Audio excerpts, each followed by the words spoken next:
In this last video series, I have as my guest today Dr. Chris Flanders, Associate Professor of Missions and Director of the Harvard Institute for Missions at ACU. Chris, thanks for coming. We're going to be talking today about global Christianity, what's happened roughly in the last 50 years, but more specifically in the 21st century. So why don't we just go by continents? Is that good as any? Sure, that's a great way to divide Let's start topic. at Asia. Start at the furthest away. I know Asia is a big continent, so this may take some unpacking.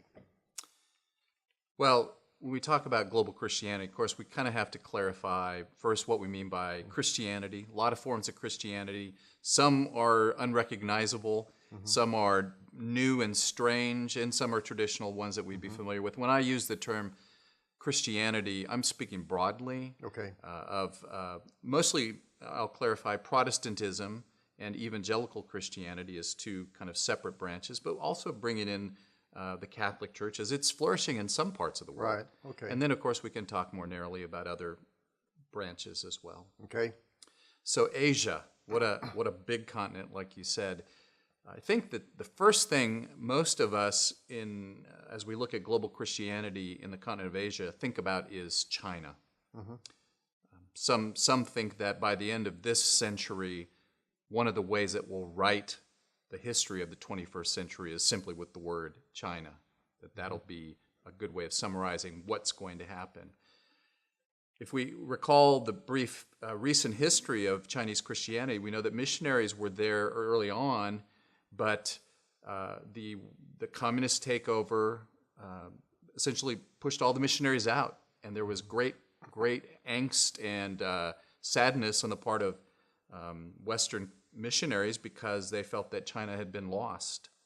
And lo and behold, especially in the 70s and the 80s, when the country began to open up, what we discovered was that not only did Christianity not disappear, but that it was flourishing. And now we see story after story of villages that are becoming predominantly Christian, and farmers who have become followers of Jesus and who leave everything and go to neighboring villages and plant churches. That Christianity in some provinces has reached 12 to 15% of a provincial population. Well, talk a little bit about the official and the unofficial Christianity that exists in the China. communist government has been understandably anxious about the flourishing of Christianity, and so several decades ago they created a state church, which is called the Three Selves Church, and it's a church that is coordinated by and run by state agency that regulates it. It's flourishing. There's a lot of control, but it's not unrecognizable as a form of Christianity. At the same time, there is this non-registered form of Christianity, house churches, but some of these house churches are not small. Some of these house churches in villages number in the hundreds when people come together to worship. So you'll see several hundred people gathered together in and around a home worshiping. I was in Beijing not too long ago, and the odd category confusion, at least for me, that I experienced there was profound, where we stayed with our hosts and listened to them tell the story of their conversion and their membership and leadership of a house church, at the same time talking about their membership in a government church and their membership in the Communist Party. All three. All three together, and in such a crazy, dynamic, fluid situation. But one of the things that we do know is that this is a vibrant form of faith, and that missionaries, church leaders are working together in ways that are going to lead to some unparalleled kinds of growth. It is the fact now that if you count a missionary as someone who leaves their home culture, their local culture, and goes into another cultural context for the purposes of the gospel, so not necessarily leaving their country, but leaving their own local culture, that the number one missionary sending country in the world today is China. That is amazing. Yes, it is amazing. Who would have thought that 50 years ago? Let's move on to Africa. Africa. What a what, 60 something, 50 or 60 different countries. So many countries, many of which the average American hasn't even heard of. The former dark continent is profoundly now experiencing a growth of Christianity that's really unprecedented in the history of the world. Perhaps 10 million believers of any kind 120 years ago. Mm-hmm. And now estimates have Africa by 2025 becoming the most Christian continent by population in the world, and predicting that by 2050, 1 billion Christian believers on the African continent. That is amazing.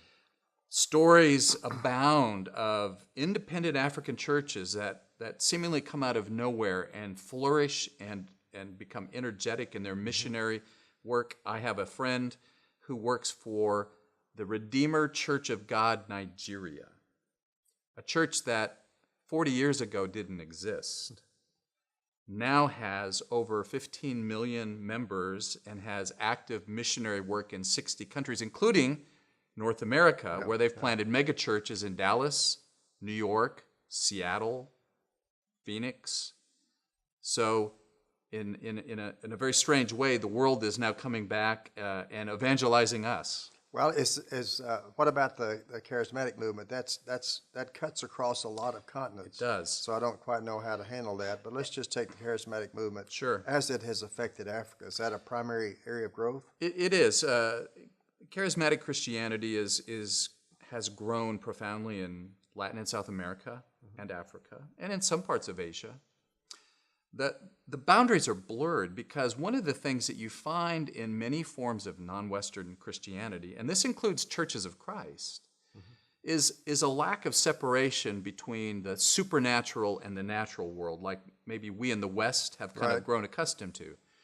So you'll have, even in more conservative, traditionally non-charismatic churches, a greater openness to the supernatural, a greater proclivity to think that certain non-physical things are happening to cause physical events. For example, an elderly Christian lady in Bangkok, Thailand, who approached us to come to her house and pray for her broken refrigerator because a demon had broken it. Made perfect sense to her. Made perfect sense to her. We didn't know how to deal with it. We ended up going and praying for it. I have heard that in Africa, it's hard to make generalizations, but generally speaking, Christians there are theologically a little more conservative than other parts of the world. Is that true? I think you'll find that to be the case in many parts of the world, but particularly Africa, where theologically there is greater conservatism, and yet there's this odd dimension that some of us might see as not conservative, but is very natural for an African believer to understand that the supernatural is impinging on powerful ways in their day-to-day life. Well, how about, let's go to Latin America and South America, a lot of action there as well. Incredible amounts of church growth throughout almost every country in Latin and South America. A couple of exceptions. Uruguay, Paraguay hasn't seen that kind of growth, but places like Brazil, which, if we count missionaries the old-fashioned way, the way that we have grown up to thinking about missionaries as people who leave their home country and go to another part of the world, Brazil has just recently displaced Korea as the number 2 missionary sending country in the world after America. Wow. Who would have thought that Brazil, in just a short amount of time, would become such a flourishing Christian country, a center of missionary activity all over the world? I met on an airplane Brazilian missionaries going to Japan and the church planning organization that they were connected with. A lot of Japanese in Brazil, and a lot of Brazilians now engaging in evangelism in Japan. What was the predominant type of Christianity in South America? Is it again Pentecostal? Well, there's again, category questions. Historically, of course, it's been Catholicism has been the dominant form of Christianity for hundreds of years. But today, you see the rise of Pentecostal churches, a lot of local independent Pentecostal churches. You also see the odd mixture of Pentecostal Catholicism.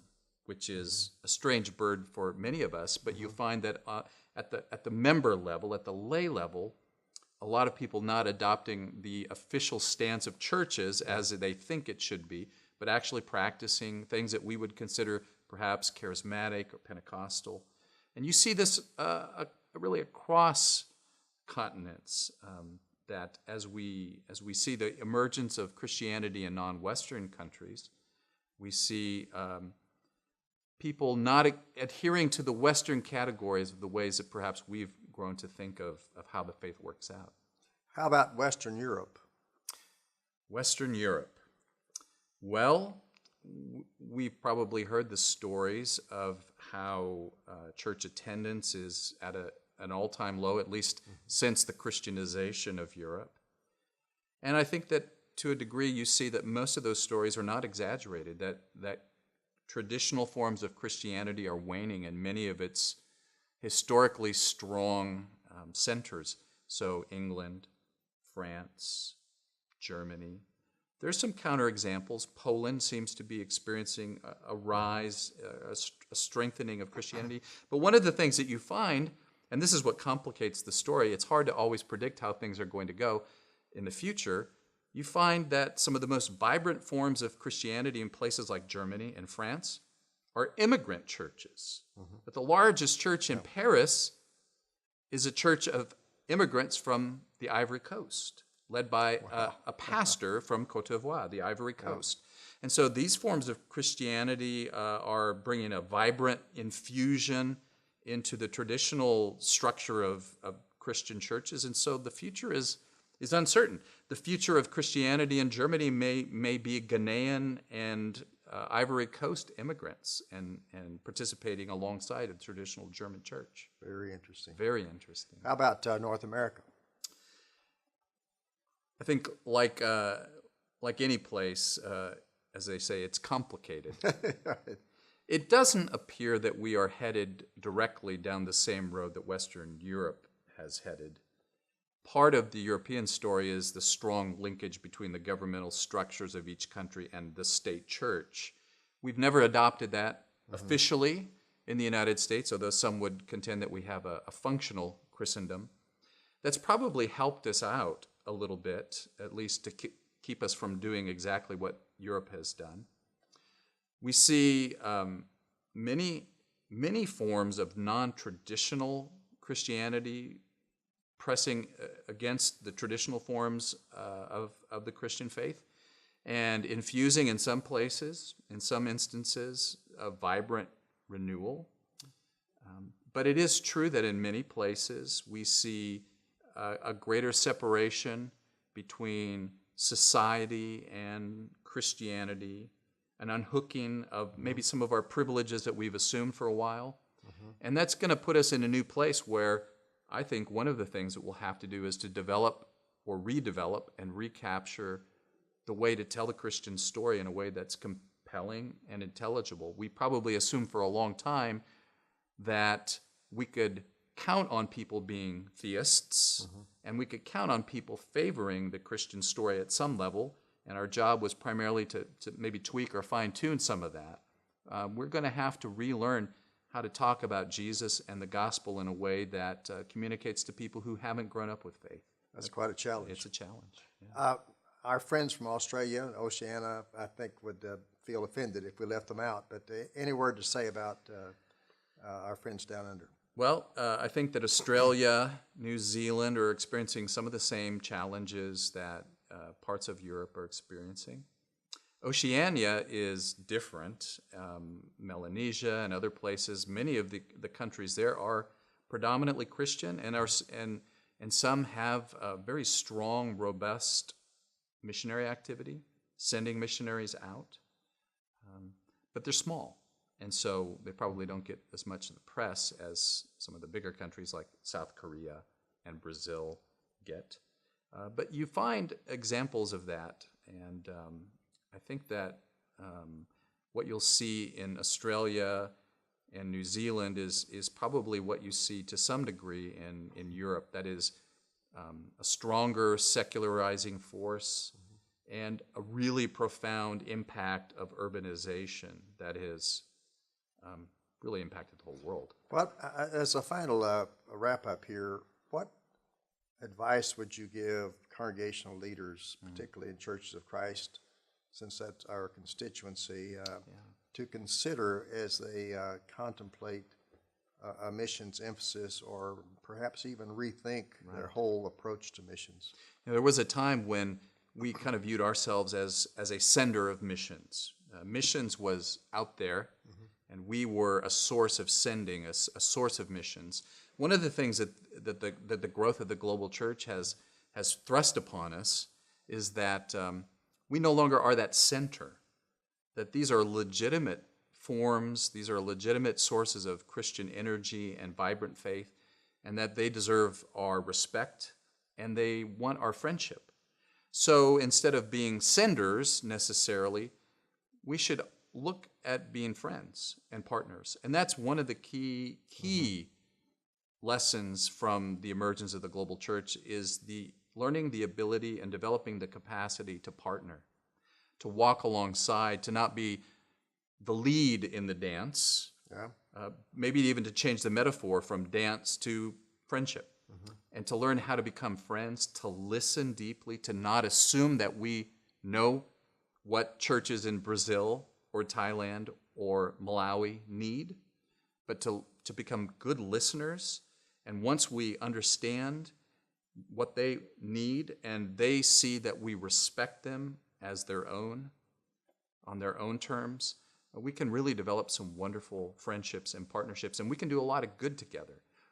Much of the global church, some have said that 60% of the global church is outside of the traditional North America and Western Europe band, but that only 17% of global resources are with that 60%.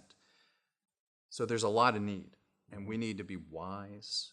We need to learn how to help without hurting, as we've all learned, and we need to learn how to respect them and how to partner with them. It's a great assurance to know that the gospel is for all times, for all people, and all places, isn't it? It is, and if there's one thing that we've learned in this last 50 years, it's that's the truth, and that when you plant the seeds of the gospel in other parts of the world, it grows. Sometimes in a form that's a little bit different than what we had expected, but legitimate, strong, vibrant forms of Christianity, and what this gives us is an opportunity to learn. Thank you very much for coming. You're welcome. Thanks for having me.